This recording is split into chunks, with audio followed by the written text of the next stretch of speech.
I must say, Chris, that was pretty damn good. That was pretty damn good. I was scared at first. You know what I mean? Because you was like, I think about weird shit. We started out talking about handicapped kids. And I'm like, yeah, that's some fucking weird shit. Yeah, I like that shit, dog. I like that shit. You know what, me and you cool, but we always cool because you fit the description. You know what description that is? Y'all seen that nigga standing up here with them fucking shorts on and them long black socks with dreads and a motherfucking cap on. Don't he look like a tech genius in any movie? The motherfucker that can hack anything, I know he can. Hell yeah, because you got on the Kotsky hat, man. Yeah. That means you a hacker. Yeah, you do crazy shit like hack the government and give all Indonesians food stamps. Not really nothing to help anybody. Just doing shit to fuck with them. Just doing shit to fuck with them. Good job, Chris, man. That was awesome, man. All right, so we're going to keep the show rolling over the next weekend. Put your hands together for Cassie!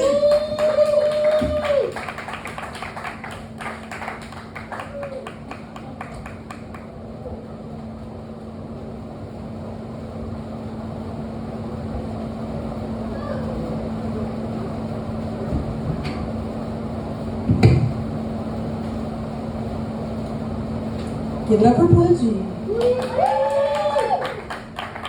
Alright guys,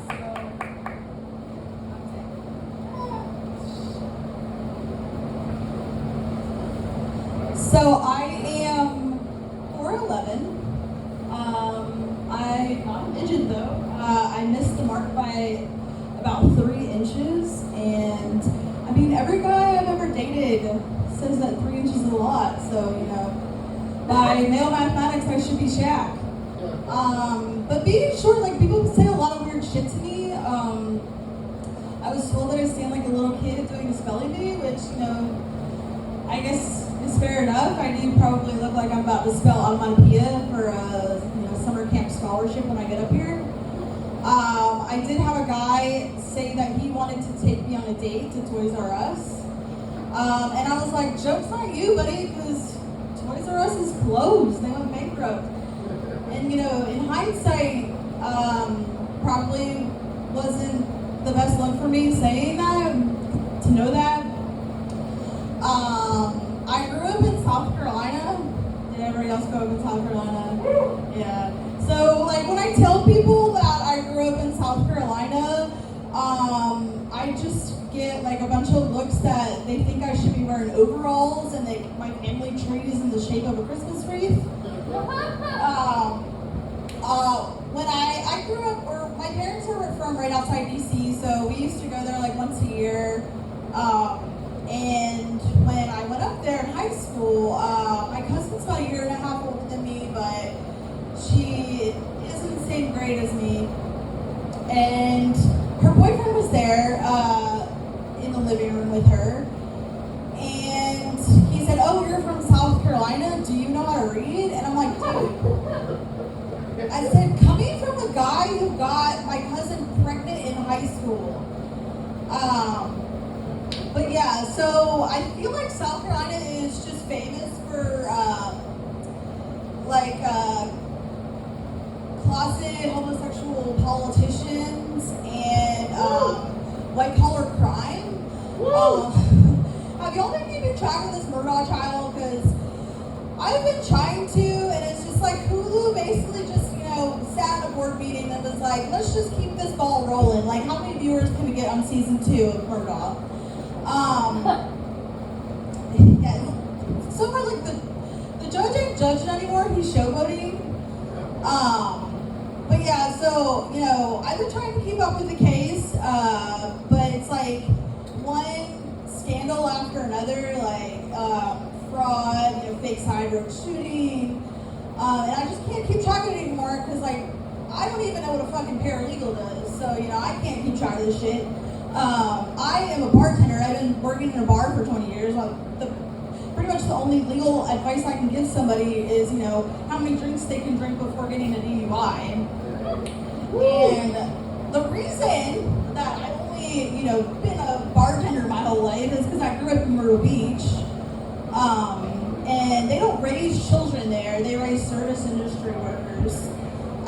Like normal kids, they have hopes and dreams, like being an astronaut and a doctor normal shit, but like growing up in Myrtle Beach, you're lucky to be a front of house manager by 6 months in working there.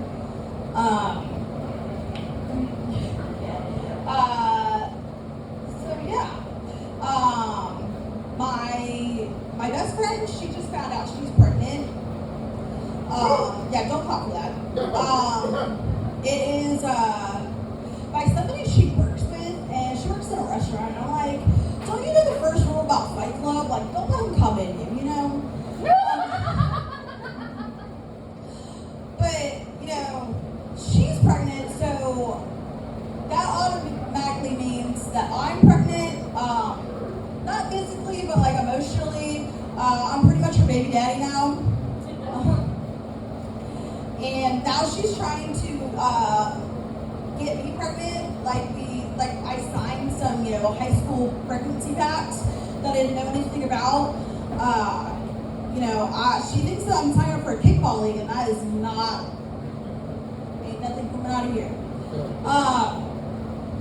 But she, and I'm just afraid to like have anything to drink around her because I think she might roofie me, and then I might wake up like in 4 months and she's like, you're 4 months pregnant, or like 2 weeks apart, we did it. And I'm like, fucking, who is we? It's hard enough, dating is hard nowadays. I've been thinking about getting a prison pen pal, it's really, I feel like incarceration is a real green flag right now. Because you always know where they're gonna be. If they don't text you back, you don't have to read. They're probably hiding their phone up their butt from the CO, not from their wife. What are they gonna do? Cheat on me? Don't answer that question.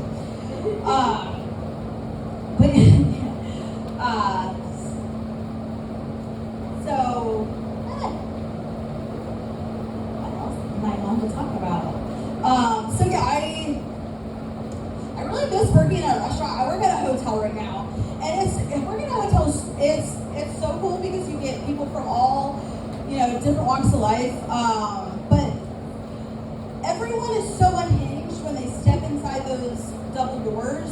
It's like they forget where they are. I had one guy tell me that if it's over 100 miles away, it's not cheating. I'm like, dude, I was like, Charlotte is 90 miles away. Let me catch you cheating. I will drive up there in an hour and a half. Maybe an hour. But yeah, we had this one guy, Frank. He was about 70 years old. He was an electric scooter, and he had the biggest crush on me. And they would say that he would put his wheelchair in rabbit mode when he saw me. I was there for probably about a month, and he comes up to me behind the bar with the big puppy dog eyes. And I didn't know the boundaries of my job position. And he was like, "Can you please help me? I'm having a hard time doing my laundry." And I'm like, "Oh, do I have to?" I'm like, I work for a pretty nice hotel, so I was like, okay, customer service comes first. I go to the laundry room, I'm putting his diabetes socks in the dryer, and then he corners me in the doorway, and I can't get out. I'm like, this is how I die. He said, "How old are you?" And I said, 38. You look real good for 38. And he's like, "I'm 70. I said, "You look real good for 70.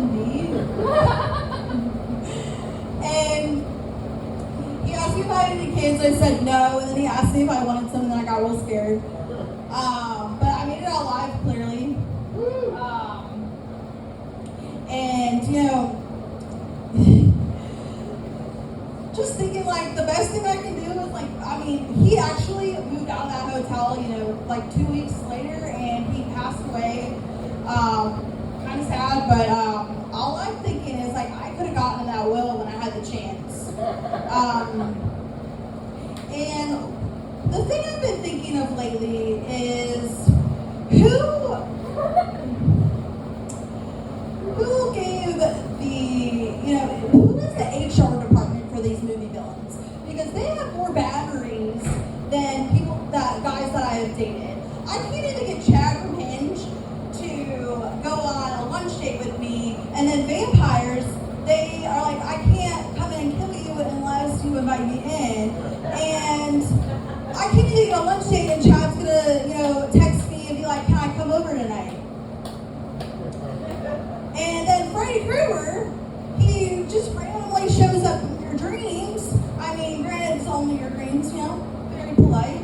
But, he just pops in there like a typical male. But yeah, they definitely have more boundaries than any of the guys that I've ever dated. Pudgy's giving me the death stare, so I think I'll leave it at that. Thank you so much.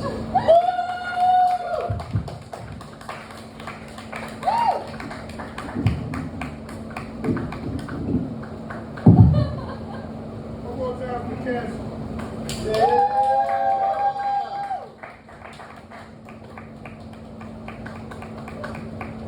When you see me standing over there, it's okay to wrap up that joke